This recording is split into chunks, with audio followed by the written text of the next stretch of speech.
Bonjour, hello, the Play to Win team's here. Hello, here we are. The Play to Win team is here. This is what I would look like roughly, something like this. Roughly, are you like a dog? Rough skin, I'm Garchomp. Let's do this. This podcast is brought to you in part by Dragon Shield. Use code PLAYTOWIN5 at the affiliate link down below for 5% off to help support the show. Welcome to the Play to Win podcast, where we talk about winning in cEDH. I'm Cam. And I'm Dylan. This week we are talking about the blue cards in cEDH. There's probably way too many of them. I don't know if we're going to get to all of them, but hopefully we can at least talk about the top 10 of them. That's kind of what my goal is today, is try to still establish the top 10, even if we don't get to every single blue card in the format. Yeah. Historically, when we've talked about the colors from these sets, or the colors of Magic for cEDH, we talk about what the color brings to the format. I feel like this one, blue brings card advantage, counter spells, and clones. Yeah, that's a good one too. And then we'll also talk about a decent amount of win cons today too. Yeah. I realized. So there's actually kind of 4 categories that we have. Okay, yeah, I mean, let's do it. What do you got? What's the first card you want to talk about today? Do you want to get the counter spells out of the way? Because I feel like this is one of the most large categories that we'll have to talk about today. Yeah, I think so. Yeah, let's start with the counter spells. Yeah, and I think the ones that we can kind of ignore are going to be anything that costs 2 mana or more right away. Ungodly, uncastable, not playable, not good whatsoever. Yeah, exactly. Delay, mana drain, total dog shit. These were good once upon a time, but there's no deck that I can find an excuse for mana drain in anymore. The same kind of goes for delay. Rao? Do you think Rao would ever play delay because you make it 1 mana? Never in a million years, no. Oh, okay. Tybalt's Trickery, they play. Tybalt's Trickery, that's a red kind of counter spell, but Tybalt's Trickery is 2 spells, and you can counter your own spell. Oh, yeah. Well, you could counter your own spell with delay. That's true, but it won't give you an additional spell, which is kind of the important part. That's true. Yeah, that's true. 1 mana is kind of where we really need counter spells to lie before we're willing to look at them. And realistically, there's only like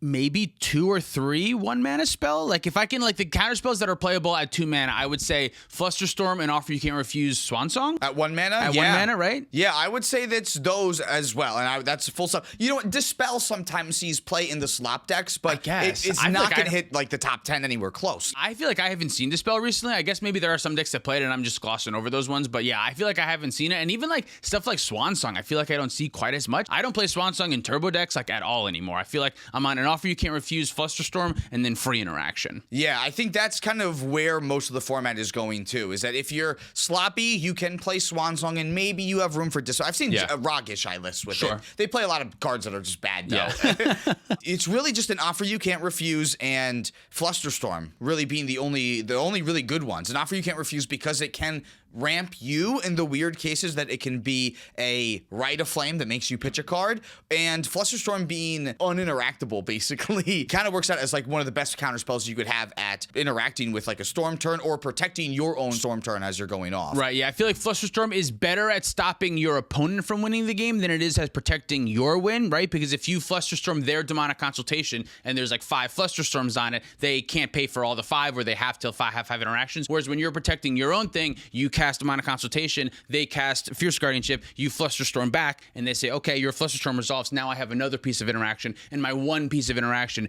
beats your Flusterstorm. So it's much better at stopping your opponent than protecting you, but it still does protect you. And even in like the turbo decks that want to protect themselves, like I've been playing Ral recently, Storm Killing Artist casts for Storm. So if I Flusterstorm the thing and I make 10 treasures, I don't really care what happens. I'm making the 10 treasures. That's what I want. That card's been seen play in so many decks now. Storm Killing Artist has been in Blue Farm. It's been in Rogishai. It's been in any deck that's trying to like go to the long game even the slightest bit. Yeah, and that Storm interaction I think is part of it, but also it's that like pseudo it makes mana as you go. As you have the battle, it gives you an opportunity, it gives you priority, it gives you stuff to do with mana with all the cards that you're drawing from the Rhystic Study. If your plan is like get Rhystic Study and play as quickly as possible, having mana to cast your spells is going to be super helpful. Super helpful. Yeah, I definitely agree. So I think that Flusterstorm is better than an Offer You Can't Refuse. I think by a lot, weirdly, yeah. Because an Offer really, I only think Offer goes in turbo decks. You could play it in some of the slower decks, whatever, but as a counter spell, I think it's not really that great. Giving the treasures can be really pretty bad. It's the upside of it being able to help you. If you can upside it to help you, then it's good, but it has to be able to go both ways, right? Yeah, I find like a lot of decks are playing it because it's just so versatile is really the only thing. Like it hits more things than Swansong can, and even though the downside of an Offer You Can't Refuse is worse than what Swansong giving away a 2/2, I think people are just like happy happy to be able to stop whatever's on the stack when they need to be able to, when their whole goal is to be able to untap with their Rhystic Study so they can slam another one. Yeah, countering a Necropotence and giving your opponents 2 treasures. Yeah, that 2 treasures does suck, but it's way less bad than a Necropotence would be. That's the thing, yeah. And a lot of times the turbo players had to run out everything in order to get to that point. And maybe Ral is kind of like a bad spot to give it to, but like I know pretty bad against Ral. I would say. Bad against Ral. But there's times where like you can stop an Atali coming for 1 turn. You're gonna help them get Atali on the next turn, right? But like a lot of times you only need that 1 turn to stop someone from winning so that you can win. And sometimes the Atali flips is just like dud demonic tutor, and you go, okay, well I will offer you can't refuse the demonic tutor, so you can't get food chain. And yeah, 2 treasures maybe you can keep going, but at least you don't win the game on the spot now. That's the thing. Yeah, at least being able to stop someone, I think is still nice to have. Yeah, I would rate both of these cards. Well, Flusterstorm is an easy 5. And Offer You Can't Refuse is like a 4. Swansong is a 4, just like in different decks. Should we say what these ratings are? Because for all this other series, we have not given number ratings to anything. So I would say it's Flusterstorm, Offer, Swansong, but that's from my brain of wanting to be able to use Counterspell and Rite of Flame mode if I need to. Swansong, there's a chance that Swansong is better than an Offer You Can't Refuse. As a counterspell, I would say probably is, but the treasure option, Swansong can't go both ways. It can protect you, but it can't help you do anything else. So I would go Flusterstorm, Offer, Swansong. I think that's fair. Saying that Swansong doesn't have a downside is kind of silly, because giving away a body to any deck, whether they have Gaia's Cradle in their deck or they play Diabolic Tutor, is that the name? Diabolic Intent. Diabolic Intent. They're probably not on Diabolic Tutor. Probably not. There's things that decks can do with that body, obviously, and there's things that decks can do with that treasures. I think I would just rather be able to counter anything, like an artifact too, if I need to, like a Basalt Monolith against Kinnan or something like that. Yeah, that's true. Swansong can hit everything, which is kind of relevant, but it's like Dispel Plus, right? It counters the instants and sorceries, and then it can also counter the Rhystic Study. That's why it's helpful. I agree. Those are the 1-mana counter spells, and right? we got free counter spells next, which is really like the big section here. Yeah. Force of Will. Force of Will is the best. Kind of the best card we've talked about so far today, I think so, yeah. Force of Will's got no restriction. It can counter any spell for free. That's really good. Yes, you have to pitch a blue card. Losing 1 life is basically irrelevant. But out of all of these counter spells, there's like a restriction on all of them. Not all of them. None of them say counter target spell. They have a restriction on what they can hit. That might not exactly be true. Some of them might be. They have restrictions on when they could be cast or something like that. Yeah, and technically this one does too. You have to have the blue card in your hand. But I would say Force of Will being able to counter anything on your turn, on your opponent's turn, countering a creature, a non-creature, anything like that. Force of Will is just like kind of the standard, and it's what most of these free counter spells feel like they were modeled after. Force of Negation and Fierce, like they're all like modeled after Force of Will. Yeah, they all wanted to be Force of Will, but we can't have Force of Will again because it's too good. We can't give it to Legacy or Vintage. Right, yeah. It's just going to ruin those formats. We can have Force of Negation, which would get really close, but we can't cast it on our turn, and we still can't hit the creature combos with it, which is a huge shame. Right, yeah, you don't lose the life, but that doesn't really matter either way. I've been liking Force of Negation a lot if you're not turbo yourself. Like if you're in the slop decks, it's one of the counter spells that you kind of have to run because those free interactions to stay alive, like that's a necessary, and you just need like a mass amount of them, and it is pretty good at that. But this one's not one that goes both ways. Like Force of Will goes in all the decks, and Force of Negation only goes in like half the decks. Yeah, this is only going to be protective, but there is weird upside with exiling the spells too. Like there's going to be times where that is really helpful if they have maybe, I don't know,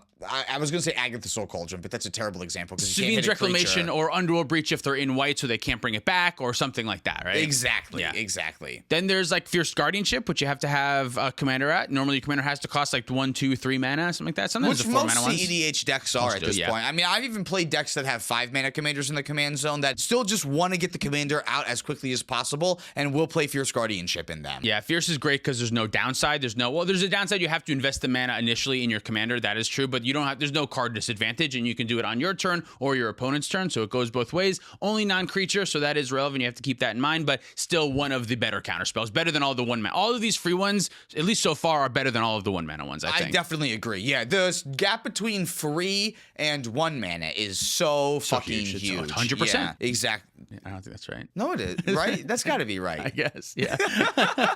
Then there's Mindbreak Trap. Mindbreak Trap and Mental Misstep is the other one, too, that we haven't mentioned yet. Yeah, Mental Misstep is great. The 2 life is largely irrelevant, but the hitting the 1 spells is really nice. The issue I find with Mental Misstep is sometimes you have to blow it at a time where you're not sure if it's relevant or not. It's a 1 mana spell, and you think it's good, but that doesn't actually win in the game or anything. It's a spell of convenience. Right. Yeah, exactly. You hit like a Vampire Tutor or something like that. I like it much better in Obviously, I like all of these cards better in turbo shells because I'm just using it to protect my thing. So if you want a Vampiric Tutor, you can Vampiric Tutor. I don't care about that. I'm just using it to make sure that I can counter an offer you can't refuse on my thing or something like that. Or like a Mystic Remora. I'll counter a Mystic Remora, I'll counter a Mystic Remora in a turbo deck with it too. Yeah, and then Mindbreak Trap, like you mentioned, is really good at stopping your opponents from winning the game because they have to cast 3 spells. One player has to cast 3 spells. An opponent. If you cast a spell, it's not turned on. One opponent has to cast 3 spells. Definitely haven't messed that up before. Right. Yeah. But it can also be good at helping protect you as well if there's a big stack war. I've had it where I'm trying to push for a win on turn 3 or 4, and my opponents have already accumulated a lot of resources, and they do in fact have one person has 3 pieces of interaction for me, and then Mindbreak Trap is really great there. So it can go both ways, a little bit more than Force of Negation. 3 mana cancel is just not good, but Mindbreak Trap can go a little bit both ways, but it's still closer to that department of it's better at stopping your opponents than it is at protecting you. And the exiling thing is also insanely relevant too. Any number of spells, also insanely relevant. Like you can completely blow out an entire stack and stop like 2 players. Right. So that when someone tries to add Naws on top of someone else's win, you can go, no one's gonna have any fun today. Yeah, and exiling spells is also particularly relevant against Hexing Squelcher, which is a new card that is like everywhere, and Mindbreak Trap is like particularly good at not only you could theoretically exile the Hexing Squelcher, but you can counter things afterwards, especially if your opponents feel like they're safe and they think that they're just going through stuff because the Hexing Squelcher is here. And if you go like, Hexing Squelcher, I can't counter that, like you can kind of lean into it like, yep, I don't have a counter spell, so yeah, Hexing Squelcher, you can do your thing. And then once they put the win on the stack, well, I do have this Mindbreak Trap, and you can blow them out. That can be really nice, right? I've gotten hit with that a lot already too. Yeah. And you obviously know against Atali, it is very cracked. It's the perfect thing to have against an Atali flip, absolutely. It's great against all turbo decks. It's great against Ral. There's many times where I have to cast my 4th, 5th, and 6th spell on the stack at once. And yes, I don't really care if they resolve. I just want to flip the Ral.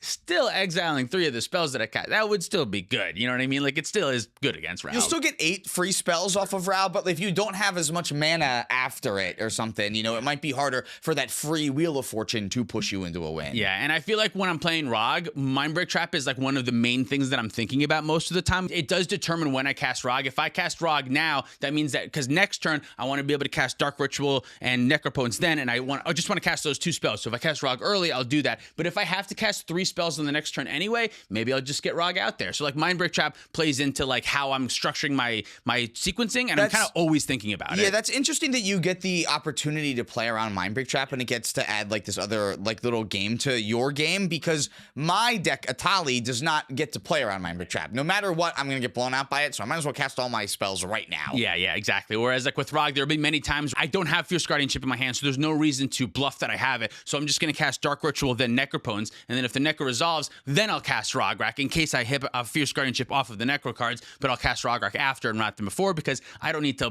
bluff that I have that thing if I don't have it. And then what other free ones we got? You got some lists? You got some? I didn't include Commandeer here because I think I only have it as like an honorable mention because of how new it is to the format. It's really only like a piece of tech that has come up super recently, and I'm not quite sure that it's like top 10 status when like a lot of these other cards have been around for a while. They've proven how strong they are for a while, but it is a piece of free interaction that is gaining in popularity though. Yeah, I love Commandeer. It's very strong. I don't think it's one of the top 10 blue cards in the format, so like we don't have to, I mean, we can still talk about it. We're talking about it, you know what I mean? But mention it, yeah. It is effectively counter magic. It works in a similar way to Deflecting Swat does, because when you gain control, you can switch the targets of the thing, except it can also be like pseudo gas. It works kind of like Flare of Duplication works, where if they put an Ad Nauseam on the stack, rather than countering it, what would be better than countering it? Gain controlling of the Ad Nauseam. That would be really good. But it is restricted by the non-creature aspect of it. You can't gain control of Atali. Don't try to do that. And also, pitching 2 blue cards is a huge cost, as well as a 7 mana value on the top. That is bad again with Ad Nauseam. That is bad in your own deck, true. Right? Yeah, especially because the blue cards are normally the best cards in your deck. So having to throw away 2 of them is a big cost when you could be very easily interacted with back then too. Yeah, exactly. I've been loving it in Rog side recently. I know I had talked a lot about how a 7-drop is like insane in Rog, and that is true. But the way that I kind of think about it is there's one situation in which Commandeer would be bad, and that's when I'm flipping it off of an Ad Nauseam. That would be a bad situation. Yes, no doubt about that. The deck is so lean that it's still likely I could probably put a win together even after hitting 7 off of an Ad Nauseam. And then not only that, I will probably have protection afterwards that. So it's really not the end of the world. But then also the main game plan of the deck is Necropotence or Necrodominance or even a fucking Rhystic Study or a Mystic Remore. Like, yes, Ad Nauseam is like is a main plan, but like with Necropotence in particular, drawing all of those cards, I'm just paying 1 life for each card. So the 7 mana value doesn't matter. And then having an extra piece of interaction is huge, especially with all of these mid-range decks and all of these control decks and all of these like sloppy Rhystic Study decks. Having just like extra interaction is like crucial because you're not going to get away with shit. You know what I mean? Like, especially Rockside, everyone's mulliganing in the pregame, talking to each other about how they're going to beat you. So having as much extra free interaction as you can is so powerful. Or gas. Having it also be free gas is being able to steal someone else's Ristic Study as they think that that's going to be a good tool against you. Right. Yeah, exactly. It can even help with some of your low mulligans, like mulliganing to 3 and keeping Commandeer 2 blue cards in certain pods can still be really good. You know what I mean? I've done that. Yeah. It can be fine. Yeah. So yeah, I love Commandeer. I think it's great. It probably won't make the top 10 of these cards just because there's so many good blue cards. But yeah, it's definitely a super powerful card, and I've been liking it a lot recently. I agree. And then Pact of Negation is like the last free counterspell that I normally think of all the time. It's definitely the best of the last free counterspells. There's a few more that I'll talk about in a second, but Pact is great because it's like Fierce Guardianship. There's no pitching of a card. There's no restriction on when I can cast it. It's just free. And then, yeah, I might lose the game later, but most of the time I'm either going to win before that, or I can either pay the 5 or use it to force a draw in a tournament situation. That is a powerful aspect of the card. Kind of a nice thing that you can do, actually. Yeah, is that if you're going last, you can go, okay, well, I'm going to do this, and then kind of mess up the game. Yeah, I would honestly, though, say if you're in a tournament and someone says, I have a Pact of Negation, let's draw instead, I think you should make them pack your spell and just like, okay, you're going to lose on your upkeep and you're out of the game, and then I'm going to try again somewhere else. I think there's situations where like you don't have to take the draw just because they reveal to you a Pact of Negation. Make them pact you and then make them lose on their upkeep, and then you continue the game after that. So long as the other two players can't win, because normally like you take advantage of that, right? Is you pass to the next player and then they can win the game because of known information or something like that. Right, but like you don't know what's going to happen, and there's some situations where you do know what's going to happen. You know nobody else has anything. You know the one player, and I'm not talking about that situation, obviously, but there are some situations where like the person who you think can win goes after 3 other players, and 3 other players get to develop before it gets to them. Maybe you can stop that player. You know what I mean? So like, yes, there are times where you should accept that draw. I think there are times when you can say, I won't actually accept that draw. Please feel free to pack my thing. I'm going to take this loss and then hope that the Ristic Study I have in play will help me get back into the game and give me a chance of actually winning the game. Because that's what you should be trying to do, is like winning 5 points is so much more than 1 point, right? Like, so just like think about it a little bit more. You don't necessarily need to take the draw because Pact of Negation is being offered to you. Yeah, you can, but you don't have to. You don't have to. Just like think about it a little bit. Just shut the fuck up and think about it for a second. Other counterspells are like pseudo counterspells. Misdirection is one that I've been liking a lot recently. Works kind of like Deflecting Swat, except it only works on spells. You cannot redirect abilities. Don't try to do that. And the pitching of the blue card is another cost, obviously. 5 mana value. Same thing with Nas. In Rograk right now, I am playing Force of Will, Misdirection, and Commandeer, and I don't give a hoot because I'm drawing 30 cards, and I don't care if I took extra damage because I have protection for all the stuff that I draw afterwards. So that's good. I feel like it kind of fits in the Commandeer category of like, this is a meta thing that we need to do right now. Otherwise, decks that want to play into the long game will just lose immediately. Right. And truthfully, as a turbo player, I love Misdirection a lot because I think Misdirection it's much better at protecting your thing than stopping your opponents. It can be. It's good in a big counter war, but it's much better at countering your own thing. And I will tell you, there have been many situations where I put Underworld Breach on the stack and my opponent goes, I have nothing, and the other person goes, I just have this Misdirection. That doesn't do anything against Underworld Breach. And I go, hallelujah. Great. Yeah. You know what I mean? Like, play around Misdirection for the rest of this game until I win. Yeah, exactly. So yeah, I love Misdirection in my deck. I love it when my opponents have it because it doesn't always work against my shit. It's so bad. Big fan against Misdirection. Yeah, absolutely. And then I don't know if it's worth talking about Disrupting Shoal. Is that the name of that card? Oh yeah, definitely another not top 10 card. Not top 10 card, potentially free counter spell. You have to pitch a card to it, and it has to be a very specific card. But if you're doing slop stuff, as much free interaction as possible is necessary. You have to just not die in the first 3 turns of the game, and anything that you can get that is for free and could potentially slow your opponents down is going to be good enough, and that's one of them. This is going to be another like mental misstep kind of counter spell where you're going to use it like when you have to and just kind of like hope that it stops your opponent, really. Yeah, exactly. Did we talk about all the free blue ones? There's got to be 1 or 2 more that we missed, no? If we missed them, they're not good. I don't think they're good. I think we talked about all of them, right? We should put them on the list. I think personally, well, it's kind of funny. There's like an argument that Flusterstorm is better than Force of Will. I think that the ceiling's higher, but you can't cast it all the time, and you can cast Force of Will all the time. Here's a weird thing that I'm going to bring up a couple times, and this is just because I've been playing a little bit of Ral recently. Some of the best blue cards Ral doesn't play, but Ral plays other blue cards. So like Ral doesn't play Force of Will because there's not a ton of blue cards in the deck. Ral also, we haven't talked about Ristic Study yet, but Ral also doesn't play Ristic Study. So like, and I don't know if that's a true judgment of the actual card itself, but like Ral is, I would argue, a top 10 deck, and it plays one and not the other. So I do think it's like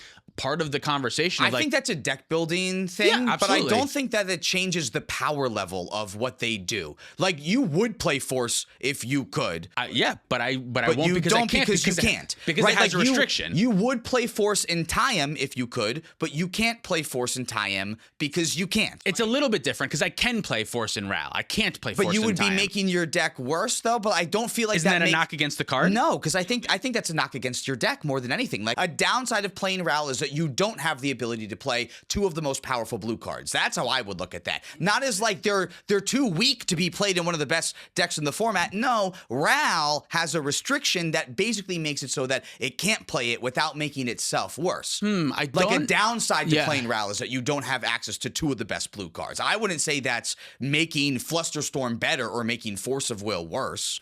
I would say that you're right. It is a downside that I can't play Force of Will or Ristic Study. I would slight push back and say that I can play those cards. They're just not as good in Ral, and a card not being good in certain decks is a knock against it. I think that's a downside of Ral more than that's lessening the power of Force of Will. I would still argue that Force of Will's better because Force of Will is going to be played all the time. Like, are some decks that Not are all the time. Because we just make this argument a lot of, like, part of how we rate these cards is how many decks they go into, right? Like, I don't think that should be the only thing, though. And if we're saying that Force of Will, part of it. It's definitely part of it. But if we're saying that makes Flusterstorm stronger than Force of Will, then that makes it the whole thing. And if I were looking at it on a wider basis, I have to consider that Force of Will stronger in like every other deck over Flusterstorm. We found one deck where Flusterstorm's stronger than Ral, but in every other deck, I think Force of Will's stronger than Flusterstorm. That's true. Yeah, I just want to acknowledge that Force of Will does have a cost. Having to go down a card, having to need a bunch of extra blue cards. Okay, yeah. That is a cost. Flusterstorm also has a cost. It's only just good. 1 mana. It's 1 mana, you know what I mean? And it's only good in certain situations. But I Yeah. think that they're closer because, like, my gut says Force of Will is a stronger card. I agree with you that my gut says Force of Will is a stronger card,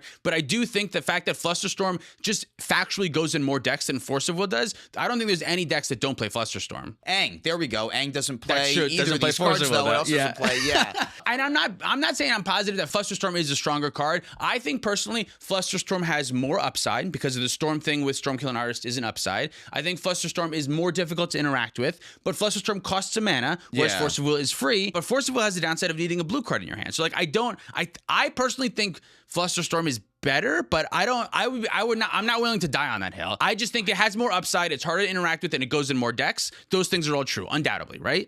Yeah, I would say those things are all undoubtedly true, but I think that Force of Will being free, we've already talked about free being so much more than one. I think that's huge too. And Flusterstorm only hits instants and sorceries. That's a big downside. That's a huge thing. Like, downside. Force No of Will doubt. hitting everything. I think the width of what it can hit also makes it insanely strong too. Like, Flusterstorm is really only good at stopping ad nauseum or in interactive situation. It's not good against silence because silence is always the first thing that's cast. Force of Will isn't that great against silence too, but at least it will counter the silence though. Flusterstorm is rarely going to counter the silence. If anything, if it does counter the silence, it was bait and that was the only thing that you had, I think. Yeah. So realistically, my gut says I like Flusterstorm more, I would say, but I'm willing to admit that they are at least equal, right? Or do you think Force is better? I personally can't say that they're equal. Really? I Okay. think that the 3 versus 1 is way too much. I think that the scenarios that Force of Will gets you out of is increasingly more than Flusterstorm is going to be. And I think that in a world where Wizards is going to continually push creatures and effects on creatures, the instant and sorcery thing is going to be worse and worse as time goes on. I think also Flusterstorm, we talked about Flusterstorm has a higher ceiling but a lower floor. That's definitely true, right? Flusterstorm has a higher ceiling and a lower floor. I think that's true. And I think that volatility is not something that I'm looking for in like the best of something. I think the best thing is going to be universally good at like pretty much any time that I would need it. Should we rank them even right now just to do it, or you need Force of Will to be higher? We can rank them even, but I want it known that I think it's ludicrous that Force of Will is not higher though. But I'm willing to put them even. And then what about the other ones? What's the next best free counterspell? Does it matter? Do we care? Oh my God, this is going to be so hard. I would say it's like Fierce, then Pact of Negation, then Mindbreak Trap. I feel like Pact gets played in more decks Then trap? Fierce Guardianship. If we're considering so highly decks that don't play a card, then Fierce Guardianship's going to take a humongous hit. I don't know, humongous, but yeah, Pact-T's play more decks. It's going to take a bigger hit than any of the other counter spells, the free ones in particular. So Pact. All right, let's do Force was the best, then Flusterstorm, then Pact of Negation. Flusterstorm's better than Pact of Negation. I would say, yeah, Flusterstorm's better than Pact of Negation. Flusterstorm's probably still better than most of these free counter spells. You got a point. The free is so good. I don't know. I know, but I feel like Fierce Guardianship is better than Pact because I feel like there are so many times when you can't cast Pact. Like the same amount of times that you can't cast Pact of Negation is. Actually, you can't cast Pact of Negation more than you can't cast Fierce Guardianship, realistically. Yeah. They're kind of hard to rate because, like, Pact of Negation, when you're going for the win, Pact of Negation is always on. No matter what, if you're winning the game, Pact of Negation is on. If you're winning the game, I may have already sacrificed my Rograk, and Fierce Guardianship does nothing. You know what? Okay, here we go. New caveat to this list. Only 2 counterspells are allowed, and it's Force of Will and it's Flusterstorm. They're the only 2 counterspells that we're allowing in the top 10. Are there that many other good blue cards? Dude, there's so many good blue cards that we can talk about, too, that, like, I think are better than like situational stuff. Like some of the other stuff that we have, I guess, like is bounce better than counterspell? Is Chain of Vapor and Into the Floodmaw better than counterspell? This is tough because they're good in different situations, right? So it really is like hard to like rate them against each other. I think more often I would rather have a counterspell. More often I would rather have a counterspell. I'd rather stop what they're doing than let them get value off of the spell that they're getting. Yeah, and realistically, there are 3 bounce spells that see play in cEDH right now, like consistently, I would say. Chain of Vapor, Into the Floodmaw, Snap. Right, Snapback. Snap and Snapback. There's 4, I guess, right? Otawara. We talked about Beseiju and Gaia's Cradle, so we should mention Otawara goes in here too. Yeah, so there's all those 5. You probably don't play all 5 of them, but you at least play 3 of them most of the time. I would imagine you want at least 3 of them most of the time. I think so. Like in ROG, I'm playing Snapback, I'm playing Otawara, and I'm playing Chain of Vapor. In what blue decks do I play? Crystal? I'm on Otawara. I'm on Into the Floodmaw. And you're on Snapback too, I think, right? I bet I'm on Snapback too. Yeah, I'm not on Snap, even though I'm a Gaia's Cradle deck. You're not like a Gaia's Cradle deck. I'm not like a Storm deck. Like you play Gaia's Cradle. It's in there, right? Yeah, so like exactly. you want, I think that's kind of like Snap's function is like if you're playing Gaia's Cradle, or I've seen a lot of ROG side decks with success play the Snap. Sometimes with the Ancient Tomb, you do get the little extra mana with it. So like Snap is good there. I think it's a little bit like less universal. Like out of the bounce spells, I think Chain of Vapor is still the best one because it bounces any permanent, including your own. It does so many crazy things by bouncing your own rocks and being like a ritual. You can throw it around the table and hit other players' things. It's a good political tool. The ceiling is extremely high. Right, and oftentimes like the floor, I find with Chain of Vapor, at least in the decks that I'm playing it, I don't care if you can bounce my thing because at the moment that I've played the Chain of Vapor, I got nothing good to bounce. For slop decks, that is relevant because you don't want to Chain of Vapor and Underworld Breach and then Not in Crystal though, because I don't want them to sack a land and then bounce my card advantage engine with Crystal in the thing. In slop decks, Chain of Vapor is worse, undoubtedly, but the catch-all aspect of it makes it very good. Whereas in turbo decks, Chain of Vapor is insane because it is always like a ritual or it's just straight up 1 mana bounce spell and they don't want to sack a land because they only have 1 land in play and it would send them too far back or you have nothing relevant for them to bounce, right? So Chain of Vapor is always good there. And then Otawara is just like a land. That's just a land with the channel ability, right? Yeah, it's kind of free. A lot of times it's 3 to 4 mana though. But it's free to run. It's free to run in the deck. Yeah. You're not taking like a card out of your deck to put in another piece of interaction. It's just a land that's going to be great when you need it to be an interactable interaction. And sometimes like someone is going to play an early Vexing Bauble. I've had this happen with like Ral or ROG where they play a Vexing Bauble before I get to get my free stuff out or whatever, and I need to just for 3 mana Otawara for free, bounce your Vexing Bauble at your end turn and then go to my turn. Like the bounce spells, they kind of do suck, but they're like a necessary evil because sometimes it's just like shit that you have to be able to get rid of in time. You have to give yourself some options. No, I agree. I think they're all going to be worse than counter spells though. My gut says that Chain of Vapor is the only one that's in like the conversation with the other ones. But yeah, you're probably right. I would almost always rather have, I guess, like rather have a counterspell than a Chain of Vapor. Chain of Vapor is probably the only one that's still in contention. But again, I think even though it has a lot of upside, because Slop has taken over the format so much, there's been a lot more Into the Floodmaw that I've been seeing recently. It just kind of depends on what your deck's doing in reality. Yeah, given that fish can kind of suck, but the fact that you can instant speed bounce whatever you want, that one downside is better than them potentially bouncing your Rhystic Study, right? I'd rather you have a fish than bounce my Rhystic Study. You rarely want want to bounce your own thing anyway, unless you are like trying to combo for a win. It's weird. I don't play Into the Floodma in in Ral or Rockside. Most decks don't. Does Chain of Vapor go in all the decks? Are there? No, I've been looking at a lot of slop decks that don't play the Chain of Vapor because it's too bad against your own thing. If you really want to get rid of a creature too, you could just play Swords to Plowshares in a lot of those decks as well. I would say Chain of Vapor and Into the Floodma are like two sides of the same coin. When it comes to like Snapback, Snap,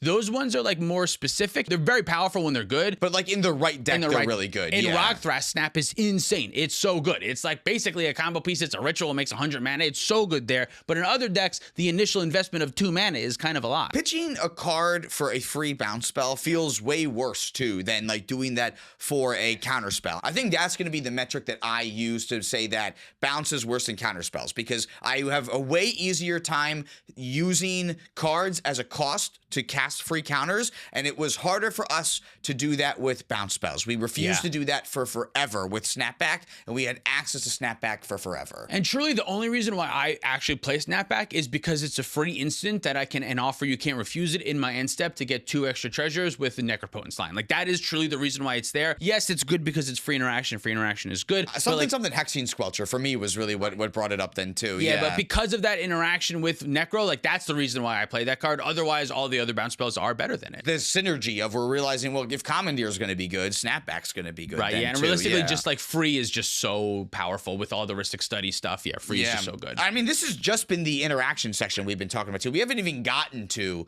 like a lot of the other stuff that they do. Like the stuff that Blue does? So it's Blue, yeah. Yeah, I would say like the card advantage, like I don't know if it's actually the best thing that Blue offers because the counter spells are very necessary. But like these two things, the card advantage and the interaction, is what's running the format though. Specifically, it's the free interaction and the passive card advantage. That whenever my opponent does a thing, I draw a card and I tapped out for my thing that draws a card. So now the free interaction that I draw is online and I can cast it. That interaction is just so good. This is Mystic Remora and this is Ristic Study. Right, yeah. These are the best ones. There's a couple other blue ones that are good. These are the best ones though. These are the best ones, yeah. And this is a situation where like before, I can't make the argument that Mystic Remora is better than Ristic Study. Obviously, that's the case. But Mystic Remora sees play in every blue deck, and Ristic Study doesn't see play in Ral. Sometimes it does, and it weirdly doesn't even sometimes see play in Yuriko. That's not a good example because Yuriko's not very good. Like if you're playing Lurrus in the companion zone. Yeah. Exactly. There are reasons to cut Ristic. There's almost never a reason to cut Mystic Remora, but the effect of Ristic Study is undoubtedly more strong than Mystic Remora, without a doubt, right? Exactly, yeah. And I think that's the same thing with Force of Will, too, is like Force of Will's effect is stronger, but there's a downside and there's a reason to cut Force of Will. There's never a reason to cut Flusterstorm. That's the thing. Yeah, I think it kind of goes back to, well, do you look at it as a downside of the card not being able to see play in the deck, or do you look at it as a downside of the deck as not being able to play one of the better cards? Because when we look at like Lurrus, we wouldn't say, oh, it's a good thing that we're playing Lurrus because like who needs Ristic Study or something like that. We would look at it as, why do you want to play Lurrus? You're giving up the ability to play Ristic Study. Right, and I think the argument would be what you gain from the restriction that you put on your deck is better than what the card has to offer. That should be the argument that's getting to you at the spot. And if that's the case, I would say that's like part of like a restriction on the card, even though what you're saying is right. Like just because Lurrus exists doesn't mean that Ristic Study is a worse card. Yeah. But if you come to the conclusion that what Lurrus offers you is better than what Ristic Study offers you, which is not the case, but if you can come to that conclusion, that would be a downside on the card. So I guess we should make the caveat that whatever we rank in places, you're going to rank differently, especially for this color episode over all the other ones. Because I think some of the other ones, it's like, well, yeah, obviously Gaia's Cradle is going to be way better than everything else. Look at the ceiling, and every green deck's going to play it. But like, there's so much more nuance with all of these blue cards that it's going to be way harder to pin down, and it's going to come down to like, well, what decks do you play? Because that's ultimately going to factor how you rank all these cards together. Like I said, Ristic Study is the best blue card that we're going to talk about today, without a doubt. It's the strongest card. The way its ceiling is the highest. The ceiling is the highest, But it does have a restriction, and you can play around it. You know what I mean? Like you can pay the Ristic Study and have them not draw cards. Mystic Remora, 4 mana, unpayable. No one can pay that. You're not really going to do that, But you could also play creatures, and you could get around it, and you could wait. There's play to Mystic Remora. Let's wait out the Mystic Remora. They're not going to be able to pay for it forever. You can't do that with Ristic Study. Yeah, and if you are paying for Ristic Study, you're doing a bad thing too, because because you're slowing yourself down. You're not going to be able to catch up, and you're just like letting them still. If they're not steamrolling ahead with cards, they're steamrolling ahead with time, which is arguably the same thing. Right, because they're not restricted on that 1 mana addition, so they're casting all of their stuff at the rate that they want to. Yeah, they're both really good. I think the fact that people are trying to copy Rhystic Study as much as possible is also an indication that it's, one of the better things to be doing. And we're not trying to copy Force of Will as often as possible. Well, yes, you're right, but we are playing Misdirection and Commandeer. Like, technically, so we're trying to get more copies of Force of Will into our deck. Okay. Same idea, right? Same idea. Good point. Great point. And Mystic Gamora also weirdly, like, Mystic Gamora gets mental misstepped, whereas Rhystic Study doesn't. Like, there are weird little micro things like that does make the Mystic a little bit worse. Cheaper's not always better. Cheaper's not always better, right? It does get hit by more stuff or whatever. But so Rhystic Study is the strongest without a doubt. But me personally, like, in Ral, I don't play it, and in Rogside, I would say Rhystic Study is like my backup plan. Like, because Necropotence's ceiling is kind of the highest, though. Right, yeah, but that doesn't make it not bad. It's just my personal experience. Rhystic Study is a little bit worse. I hate seeing a Rhystic Study, you know what I mean? From my opponent's side of the board, that's normally pretty bad for me, but a lot of times I just, just jam through it or whatever. Yeah, it's the best card in most decks that it's seen play in. Yeah. I would say Rhystic Study is the best. I would say Mystic Remora is second, and then maybe like Force of Will, then Flusterstorm. Does that sound like it's something? I think that sounds like a great list. So that's 4, and then the rest of the 5, I'm not really sure where they. Honestly, I think that we have a couple other things to talk about before we can even figure out where the rest of stuff goes to. Should we talk about the other blue card advantage engines? Yeah, there's a lot of them. Polywog Prodigy, we're just not going to go on the list. That one's bad. Yeah. Let's talk about good ones. Fair Mastermind. This is kind of what I think is the third best one in blue in the format right now because of its ability to win the game outright with its activated ability then too. If you have 2 Smothering Tithes out, or if you have a Smothering Tithe and a Kinnan out, you can kind of go pseudo infinite and force your opponents to draw cards while you're drawing the cards. You would think this is bad. You're drawing your opponent's cards. That's kind of true, but realistically, by the time that you're getting to this state, you are already ahead. So you have a bunch of cards and they don't, and maybe they don't have mana, whereas you're making mana through the process. Or maybe you've already resolved the silence, so it doesn't matter what they draw. Or maybe you have the ability to endurance cards to the bottom of your library and keep on going and responding to anything that they do with another activation or something. So like, it seems like that wouldn't really make sense to force your opponents to draw their whole deck, but in practice, by the time you're at this spot, it's a win condition. It's enough to win the game, it's unlosable. Yeah, I had this really weird bell curve with this card where I started off like, oh wow, this card's great. Did you read it? It's awesome. And then I started playing it and I was like, this does not keep up with my opponent's card advantage at all. I feel like I'm losing the game all the time. This card sucks. And now I'm back on this card's just great. Just play it with your heuristic studies and it will win you the game. Right, yeah. The issue is it's not great necessarily on its own. That is the problem. Yeah, you have to have other engines going along with it. You have to have the mana of engines going along with it. But if your opponent has a Rhystic Study and you have a Rhystic Study and a Fairy Mastermind, you come out on top of that because you're drawing additional cards to them. And in the sloppy metagame where everyone is feeding everything and everyone's Rhystics are drawing, your Fairy Mastermind, oh, that's a card extra for you. Oh, that's an extra for you. So like, it doesn't necessarily keep up with one player, but it does sort of help you keep up with the table, right? You have the opportunity to draw an extra 3 cards per turn and an extra 9 cards per turn cycle, maybe 12. Which will never actually happen. Realistically, I see this card draw like 2 to 5 cards a turn cycle when it's going, and that's really good. And that's really good. There's no other 2-mana card advantage creature in blue that's going to do this. Wan Shi Tong is not going to have someone search, like no one's searching their libraries 5 times in that same turn. Maybe on turn 1, you could get that done, but that's even still insanely difficult to do. Yeah, and Wan Shi Tong is another good one to talk about where it is powerful, and both of these cards have flash, which is good. Wan Shi Tong is double blue. That is weirdly, notably a lot worse than blue in a generic. That's like a big difference. Absolutely. But Wan Shi Tong has the X ability of like, well, I have a bunch of extra mana. Let me punch this and draw 5 cards real quick. Let me get out of my Bowmaster range. Right. Fairy Mastermind can't really do that. Whereas like Fairy Mastermind dies to a single Bowmaster ping. Wan Shi Tong always stays ahead of the Bowmaster. So they are close, but the ability that Fairy Mastermind can be a win condition definitely makes it better than Wan Shi. Yeah, you draw the card and add the counter. And then the Bowmaster trigger goes on the stack and then you go, shit, I can't keep getting you. It's always out of range, right? So, but those are certainly the next 2 semi-Rhystic Study cards that are right afterwards. And then the Frog, like you mentioned earlier briefly, is way worse. What other mono blue card advantage engines are there? I think that's like those are it. Those are it. Those are it. The good ones, at least. Like the other ones I'm thinking about are white now. I'm thinking about like Archivist of Agma and stuff like Esper that. Sentinel and King T'Challa and shit those like that. Yeah, everything else has like white in it at this point. Yeah, Fairy Mastermind, I think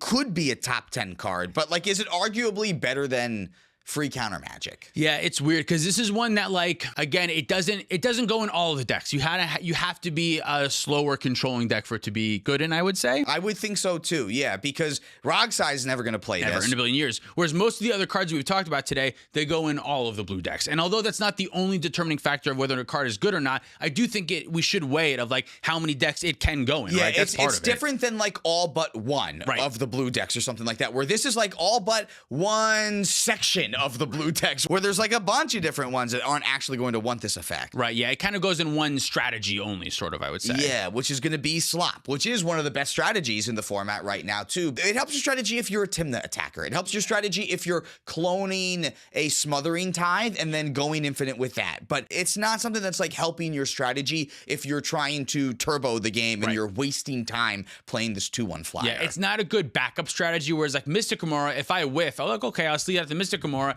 Over the turn cycle, I just drew 10 cards. I can go again. Yeah. Mastermind's never going to draw you 10 cards in a cycle, realistically. He said that it could, but it's going to draw you like 2 or 3 cards. Like, it could, yeah, that's the ceiling, but like, do you rate Planeswalkers only based on their ultimate? No. Right, yeah, the recoverability is not quite there. It just like helps you continue and keep It's going. not going to win you the game in a counter war, right? Like, if there's no other card advantage engine in play, you're not going to like draw into something to stop my opponent from interacting with me. I do think it's probably worse than Pact of Negation and Fierce Guardianship and maybe even Mindbreak Trap and Mental Misstep. It's not going to go in the top 10 then. But it's somewhere right after there. I think so too, yeah. But there's win conditions that we're going to need to talk about too. Yeah, and I think that these are going to be be higher than a lot of this other stuff too. Yeah. Thassa's Oracle is a bad card. Bad card. But it's the best card at the same time, right? Yeah. Most efficient win con, the card that I least want to see in my opening hands every single time. Right? I want it in my library in every single game that I play. Right, but I never want to actually see it. So this is a weird one where like this doesn't see play in every blue deck, of course, and realistically, it only sees play in blue and black decks. You have to be playing the Consultation. Otherwise, if you're making infinite mana and like you want to win with Thoracle, once you've made infinite mana and can like draw your deck, you can win with any number of things that are much less dead cards than how Thoracle is a dead card. At least like Endurance can interact with an Underworld Breach player if you need it to. Yes, although I made a joke the other night at Locals. I was playing against a Lumra player. Jeremy was playing Lumra, and I said, Lumra is like a buy for me when I'm playing Rockside because I never have to pay attention to it because they always die with Endurance in their hand because it doesn't actually do anything. And he kept an Endurance hand, and I went for a Breach line, and it didn't matter because he cast the Endurance after the Breach, and I was just like, I deflecting swatted it away, or if I like instant speed went over top of it or something. I don't even remember exactly how it worked, but like it was just funny. Like Endurance, like yes, in theory, in your head, it stops a Breach. No, it doesn't. No, yeah, you can like respond to the Breach. I know what you're thinking. Oh, just respond to the Breach, and then you don't have access to everything in the graveyard. I'm sure Brain Freeze is somewhere. Lion's Eye Diamond is already in play. Okay, yeah, exile the 7 cards that are there. I'm gonna crack Lion's Eye Diamond and discard these 12 cards and then go again. There's so much play around it, and like, yes, it could be good. There are situations where you have to cut it tight, and someone has interaction, and then you have Endurance, and then okay, yeah, there's situations where it could be good. But that if you had Thassa's Oracle instead, it would be worse than having Endurance. Right? Though. Yeah, exactly. Yeah, exactly. So Thassa's Oracle is weird because it doesn't go in all of the decks, and it's often one of the worst cards that you want to see, but it is the most efficient win con. It's short and sweet and to the point and kind of difficult to interact with. That's pretty much it. I could see an argument that it's 5th, like it's better than Fierce Guardianship, but like that's kind of weird because I don't know, like I would always rather see Fierce, but if Fierce gets banned, nothing really changes. If Thassa's Oracle gets banned, many things change. The whole format's different, right? The format's different. A lot of the format's not different. I think Thrasios Tymna takes a hit. I think Rogsai takes a hit. But again, like, that's not your main win condition. It's a bigger win condition for Thrasios Tymna. It makes Breach better if Thassa's Oracle goes. It makes Breach better. And, like, all the decks that play Thoracle, for the most part, are also on Breach. Like, Blue Farm and Rogsai are already on Breach. It really just, it's like Thrasios Tymna, and Esper decks can't be played anymore. Yeah, it just removes Esper decks from the format. But they're not tier 1 either. It wouldn't really change tier 1 or tier 1.5 for the most part. If anything, it would just hit the tier 2 decks that just rely on Thassa's Oracle as being like their win condition because they can't win without Thassa's Oracle. I'm doing this stupid thing that just like has no cards in my library anymore, and now I can win. I agree that it would be a net negative for the format. I just think it would make more of a change than banning Fierce Guardianship would. Banning one counterspell wouldn't really make that much of a change. Yes. Which is kind of what I'm saying of like Thassa's Oracle has more weight and impact, right? You're right. Like, Even though it might not end up changing a lot, it would certainly sure as shit change a lot more than banning any like one of the free one counterspell. And like banning Fierce, that would be worse for Rog than banning Thoracle. That would be like, what are we doing with Commander? What are we doing with Commander? Yeah, I thought we were printing cards like this for fun and be like, But again, I think it's my reason to why I think it's okay to have Thassa's Oracle as like maybe number 5. Yeah, I think so too. Chain of Vapor might even be better. Where do we land on Chain of Vapor and Into the Flood Maw? We haven't ranked it. We said that they were worse than the free interaction, which means that Thassa's Oracle is going to be better than them. Yeah, I guess that's probably true, right? Yeah, okay. Other blue win conditions? Do you want to talk about Hullbreaker Horror? Oh, I didn't even think about Hullbreaker Horror, but that is kind of a win condition, yeah. It's a good one in the slot meta. It's uncounterable. That's pretty nice. And anytime they try to remove it, you can just respond and try to start your loop of infinite mana over top of it again. It is really nice. I wouldn't have thought about it for like a top 10. I don't know that it makes a top 10. It's just a blue win condition that I see beat me a lot. Because I put 4 other cards in the win condition section that I didn't really know. Like some of them I didn't really know where else to put them. But like Brain Freeze is like a win condition. Another one that's I would say it's very similar to Thoracle in that it's so bad. It sucks and it's so bad. But it's part of like the best win condition in the format at the same time. And truly, I want to say it's better than Thassa's Oracle, which is weird, but like Breach is better than Thoracle Consult line. Agreed. And this at least has tech against like top deck tutors or there's someone that's been coming to our locals recently who's been doing like Goblin Recruiter lines. If you Brain Freeze his whole thing, you can't do anything with that line. Yeah. But Brain Freeze is replaceable. Grinding Station and the new Tide Wizard that we always forget the name of. Exhibition Tidecaller. Very Not nice. always Not anymore. Always. Those do a similar thing to Brain Freeze. They kind of pseudo go infinite with your Underworld Breach, whereas like Thassa's Oracle also has things that are similar. Laboratory Maniac and Jace Wielder of Mysteries are also similar, but worse versions. Those just don't see any play, whereas the Grinding Station and the Tide thing, they do see play. Oh, I will argue because Brain Freeze is so strong that we need more copies of it. Yes, that's true. So Brain Freeze is better than Thassa's Oracle. I think I agree. Me personally, Brain Freeze has more play to it. Brain Freeze, the Storm thing, again, works with the Storm Killing Artist thing. You can Brain Freeze your opponents and then Mnemonic Betrayal them. That's something. You can Brain Freeze yourself and then Yawgmoth Swale. It doesn't have to be with Underworld Breach. You can still do it that way. You can Brain Freeze yourself on a big turn and then hope that it's just like an ad nauseum because you have Underworld Breach in your hand. If someone says, I'm going to put 50 activations of Thrasios on the stack, and you go, sneaky. You said it. You said it. Brain Freeze. They're already there. Okay, now resolve your Thrasios. That's not going to work because they're just going to respond over top, whatever. But like, there are situations where you could mill out your opponents and it would do something. I don't think that's a good reason. Like, you don't rate the card for that. That's not what it does. You can't mill out your opponents with Thassa's Oracle, which is why it's worse. There's no option to do it with Thassa's Oracle. Yeah. So yeah, I would argue that Brain Freeze is better than Thassa's Oracle. Storm is good. I'm arguing that too, which is why it's going to be above. Yeah. I think that Valley Floodcaller and Born Upon the Wind, though. Oh, I completely forgot about these cards. Yeah, dude. This is the whole archetype. Because this is the whole format. This is the whole format. Because like we're talking about, some of these cards see play in more of the slop decks, but some of these cards see more play in the turbo decks. All of those archetypes are warped around Valley Floodcaller and Born Upon the Wind. 100%. I always have to be fucking caveat in that guy. Sisei doesn't play Born Upon the Wind or Valley Floodcaller. One of my decks doesn't play those cards, but like, so that's something. You know what I mean? Sisei is a weird outlier, though, undoubtedly. Again, it's like we could say it's a downside to playing Sisei because you have to operate at instant speed in a completely different way. And realistically, I have been thinking that it would be maybe nice to play Born Upon the Wind because if I can Born Upon the Wind and then flash in my Sisei from the command zone, that seems like that's good, right? So maybe I should be playing Born Upon the Wind. So I don't really know. Yeah. But these cards facilitate both the turbo and the slop decks entirely. Being able to win in the end step with Necro, obviously we talked about 1,000 times. That's why Rogsai exists in the way that it does right now. If you ban either of those cards, the whole deck has to change like from the ground up kind of. And the slop decks, the way that they can actually win the game sometimes is over these big stack wars. They hopefully resolve a Valley Floodcaller or Born Upon the Wind, and then they can win over top of everything, right? Or they've had a Valley Floodcaller in play for turns upon turns, and then they can just do whatever they want at the safest moment whenever they want. They both have little upsides over each other. Born Upon the Wind is cheaper. That is obviously so much better in a million ways. It cantrips, like the weird, like, I can draw my Vampiric Tutor card with this card too. That's insane. I can Vampiric Tutor, then Born Upon the Wind, and then the card that I need to start my thing is that card that I Vampiric Tutor for. I had a scenario in Crystal the other night where I did an end step Born Upon the Wind before my turn as like value, and I went, oh shit, I can like basically put a win together after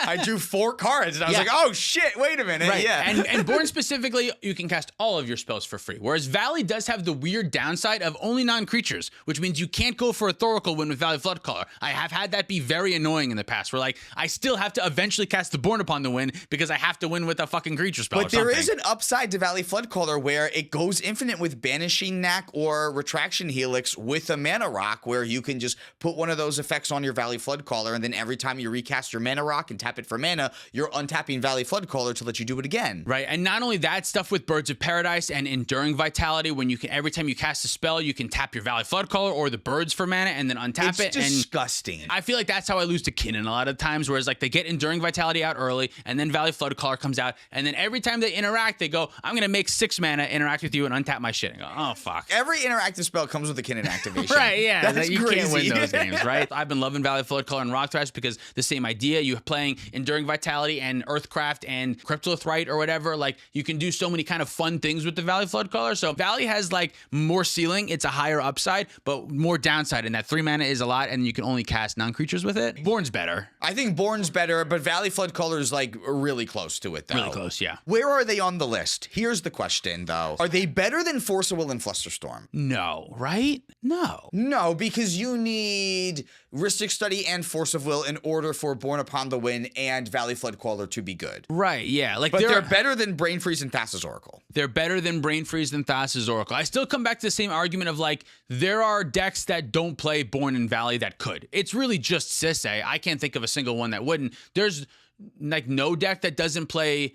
There's the decks that don't. There's no deck. We will always be able to find a deck that doesn't play a card, I think, is part of the thing. I can't think of a deck that would not play Mystic Aurora or Flusterstorm. Just because we can't think of one doesn't mean that there isn't. We found Aang. We found Aang, who does not play Mystic Remora. Yeah, Aang doesn't play any of these cards. So yeah, it doesn't actually affect the data in any way. That's true, right? Yeah. You know, but if there are a deck, if you can think of a deck that does not play Mystic Remora or Flusterstorm, in my opinion, those are the 2 cards that go in every single deck. Besides the decks that don't play any of these cards. If you can find a deck that genuinely doesn't like to play those cards, that doesn't make them the strongest cards, but I do think it gives them a little notch where like they are the most flexible of these blue cards because they can go anywhere. That's true. Whereas like there is a restraint to Rhystic Study. 3 mana is a lot. There is a restraint to Force of Will. Pitching a blue card is a cost. You know, having a blue source of mana is a less of a restriction for the other ones. As far as how good they are, yeah, I still think it's Rhystic Study, Mystic Remora, and then Force of Will, Flusterstorm, and then probably Born and then Valley Floodcaller. I want to say Born and then Brain Freeze and then Valley Floodcaller. I think that Valley Floodcaller and Born are too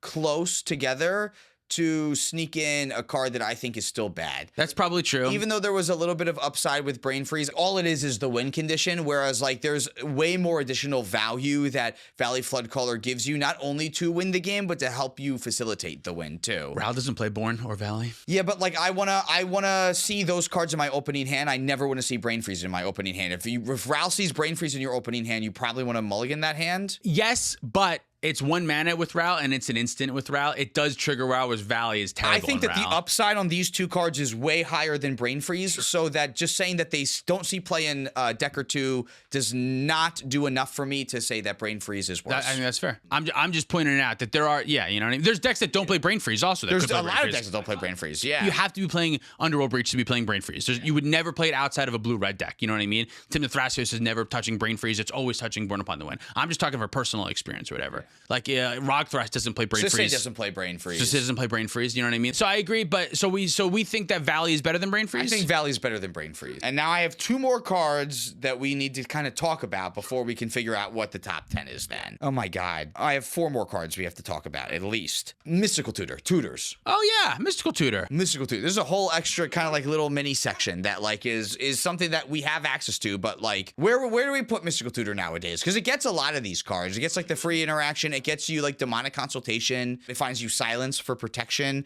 but it doesn't find you a lot of stuff. And I know a lot of the arguments that I've been using for things is Wizards keeps pushing creatures over instants and sorceries. So Mystical Tutor might not be as good as it once was, as it may end up being in the future. I would say the restriction on Mystical Tutor is that it has to find you a win condition or interaction. Or mana. It has to find you realistically all 3 of those things. A lot of the decks can do that, but there are some decks that like don't actually win with non-creature spells. So like they don't want a Mystical Tutor for something. Very few and far between, Sisay or whatever. But like most decks, I would say if you're playing blue, Mystical Tutor is still to the top of the cards that you want to play. It's probably going to be better in turbo decks than it's going to be in slop decks, I way would better. think. Way better, but still like good in slop decks because it still puts the Fierce Guardianship on top of your library in response to your Rhystic Study trigger or whatever, right? Yeah, it's still been good. It's it's less good because it only finds you, or I should say it more often finds you an interactive piece versus it finding you a win condition or mana or like something that's like helping you facilitate a win. In the slop decks. Exactly, yeah. Where the slop decks, it just protects yourself, helps you stay alive, whereas it actually like wins you the game in turbo decks. Yeah, I agree. All of these things is rating is so hard. Where do you rate this card? This is all so hard. I feel like I'm not getting away with anything. So where do you think this card should go? I'm being pretty ruthless today, yeah. I feel like it should be on paper better than Thassa's Oracle and Brain Freeze, but I don't know that it actually is anymore. I would rather see it in my opener. That's true. But that doesn't necessarily mean that it's better. It's like without the other cards, I'm not like looking for it as much. I guess it wins you the game and protects you, whereas like the win condition cards we're talking about only win you the game. Only win you the game, yeah. Probably better than Brain Freeze and maybe not better than Valley Flood Caller, maybe worse than Valley Flood Caller. If Mystical Gamora got banned, nothing would change. If Mystical Tutor got banned, nothing would change? Yeah, Mystical Tutor got banned, nothing would change, right? Nothing would change. Nothing would change. If Born or Valley got banned, it would change. That's the only argument for why the card's good or not, but like that's part of it. That is an argument, yeah. If Force of Will got banned, nothing would change. So it doesn't actually mean anything, but if Ristic Study got banned, things would change. It would be felt more throughout the format. I would say what would be the single card that would actually change cEDH the most? It's hard to figure out one card that would actually change the most. I would say Rograk, yeah, a commander. Yeah, a commander's the easy answer. Probably, yeah. Rograk facilitates 3 tier 1 strategies right now. Yeah. I would imagine banning Rograk. That would be the biggest. Yeah, that's what I think. Yeah, I would say Mystical Tutor is probably, I think it's worse than Born in Valley, I would say. I would think I would agree with you there. What other blue tutors are even good? Are there any that are relevant? Yeah, Intuition. Oh yeah, that one's pretty good. But again, I feel like it just kind of like facilitates the Underworld Breach thing. You sort of have to be in Jeskai colors almost. That's kind of restrictive. There's weird decks that will allow you to like do piles if you're like in green, and you can do a like Eternal Witness, Noxious Revival. Exactly, whatever, right? Yeah, like there's things you can do if you're like desperate for tutors. Like if you're in black without white and red, like I think that you're not like looking for a reason to play Intuition. I would probably argue that Mystical Tutor sees play in more decks than Intuition, but Intuition is a straight up win on its own. Mystical Tutor can be too if I just find Ad Nauseam. That's 5 mana. That's a win on its own. You know what I mean? Like that's true. Whereas yeah. Intuition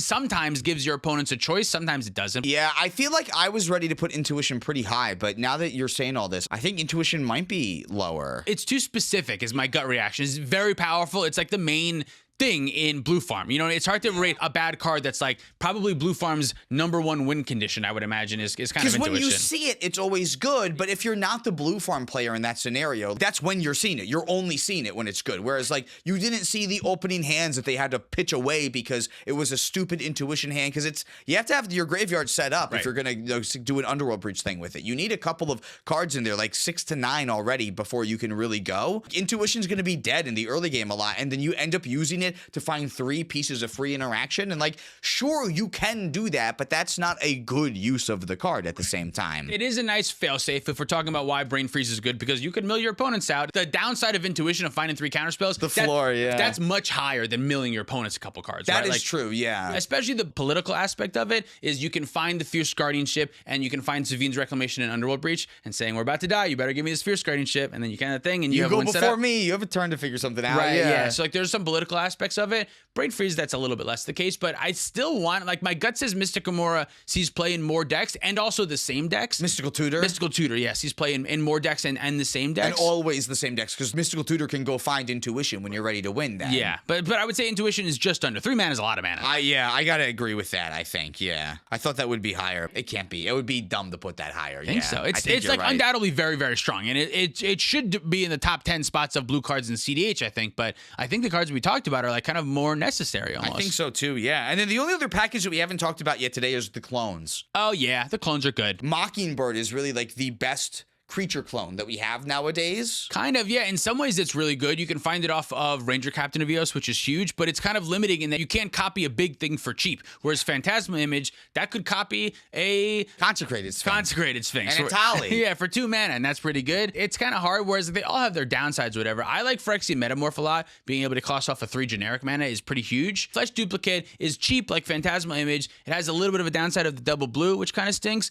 and the time counters don't super matter because by the time after 3 turns, like the game is like at a completely different spot, so it doesn't really matter if the thing goes away. And Phantasmal Image is obviously good because it's the easiest to cast, but if they target it with anything, your thing goes away, so that's bad. And there's the other ones like the Mirror Maid. That's where the metagame is right now, like stuff like Mirror Clever Maid, Impersonator, and Flash Photography, like other things that copy any permanent. Realistically, I think there's an argument that Flash Photography is like, it's the best of these effects. The fact that it's 2 of them, it's like, in it itself is like the copy of Smothering Tithe and the second copy of Smothering Tithe or whatever. It's the one that puts you like, it launches you way ahead into the end game. Can it hit a land? Yeah, right? Yeah, it's target permanent. I think that some of the other ones are like non-land permanent. Yeah. Like even Clever Impersonator, I think, is non-land permanent, right? 4 mana is a lot, but I do think it's flexible enough that realistically, I think there's an argument that it makes the top 10, I think. Like, if any of these clones are going to, even though like it doesn't see play in a ton of decks, in the decks that it does see play in, it is so good in. Yeah, I think that's fair. I would be willing to say it could be better than Thassa's Oracle and Brain Freeze, too. It feels almost like the nail in the coffin in this strategy of like locking in like these like slop decks. Like it's like the final piece of glue that like sort of makes it all possible, but it only sees play in no decks. It doesn't see as much play as Thassa's Oracle or these other cards. It's specific. 4 mana is a lot of mana, right? Whereas Thassa's Oracle, in many ways, the format sort of revolves around Thassa's Oracle. But realistically, a lot of the tournament games, they revolve more around the Rhystic Study, which is what Flash Photography does. Whereas like Thassa's Oracle is just like a means to an end, where it's insanely replaceable, and even the strategies that do play it, it's still replaceable. It's very replaceable. Whereas Flash Photography is also, there's a ton of other clones or whatever. It's not like unique in any way. It's just one of the best ones. Yeah, being the best makes it harder to replace. If it got banned, we wouldn't care because we have so many other things to do the same thing. Brain Freeze and Thassa's Oracle I have a tough time with because it's just another thing, whereas those cards actually win you the game. I won because like Flash Photography and someone else's Thassa's Oracle the other day. Like there's so much that you can do with it. Yeah. Flash Photography can be Thassa's Oracle and more, so it's better. Where do you have it versus like the Tutors, Intuition and I think it's better Tutor? than the Tutors. And then versus like Valley Flood Caller and Born Upon the Wind? I still gotta say not better than those. I think that I can agree with all of that. So do we have, are those all the cards? Those are all the cards that I wanted to talk about. There's probably some other ones that we missed that are just not gonna be nearly as close, but those have gotta be like the main ones. I knew that this one was gonna be hard because there's so many blue cards to talk about. They're all counter spells. They're all like the same. Oh shit. Battery died, huh? Well, it's a good thing we're at the end. Good thing we're at the end, yeah. Probably our where we're landing is, I think, Rhystic Study is the best. Mystic Remora is number 2. We agree that Force of Will is better than Flusterstorm. So Force of Will, then Flusterstorm. They're insanely close, They're very close. And then, what was then after that? It was Born Upon the Wind. Born Upon the Wind, then Valley Flood Caller. That's 6. Flash Photography is 7. And then Mystical Tutor is 8. Yep. Intuition is 9. Yeah. And then... what's 10? Brain Freeze was 10. Brain Freeze is 10 and Thassa's Oracle doesn't make it. Thassa's Oracle is an honorable mention now. Yeah, I agree. Fuck Thassa's Oracle.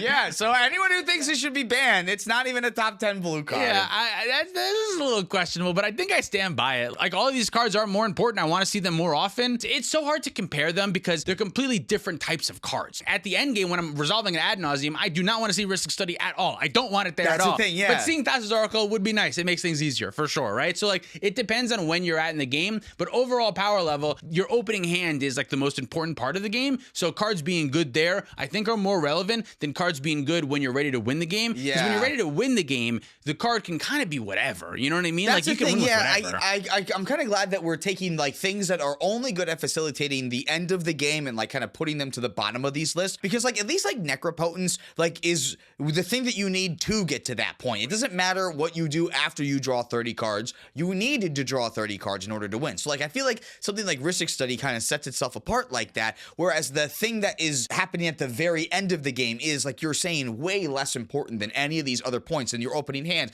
The middle of the game, being able to keep you alive, which is why all the counter spells are way better than Brain Freeze and stuff like that, too. Yeah, and it's so funny that, like, Fairy Mastermind didn't even make it, Chain of Vapor doesn't make it, Fierce Guardianship doesn't make it. And, like, we probably could have made, like, an excuse, depending on, like, who you are as a player. Maybe Fierce Guardianship is higher than, like, a lot of these other cards. Like, you could have probably filled up Flash Photography and down with just other free interaction, depending on how much you want to weigh that, too. For me personally, this is not my personal list of, like, my favorite or most winning blue cards in cEDH. Most of these wouldn't make mine. I think this would look really different if it was mine personally. It's just, like, on the overall, taking into as much information from all the decks as possible and trying to include not only ceiling and floor, but also the range of decks they go in and how often they are good enough. You and know what I also mean? like how much they're impacting the metagame too. Like, are they doing something or are they not doing anything? Right. Yeah. Exactly. I think I stand by this list. I think I stand by this list. Oh, so while you're doing this, I'm going to talk about my opinions on if you should be able to concede an instant speed. Oh yeah, do that. Okay, yeah, your comments were right. Yeah, you shouldn't be able to concede instant speed. I want to caveat. I think I'm going to stand by a little bit what I said, which I do want to be able to concede the game when I feel like I have lost the game.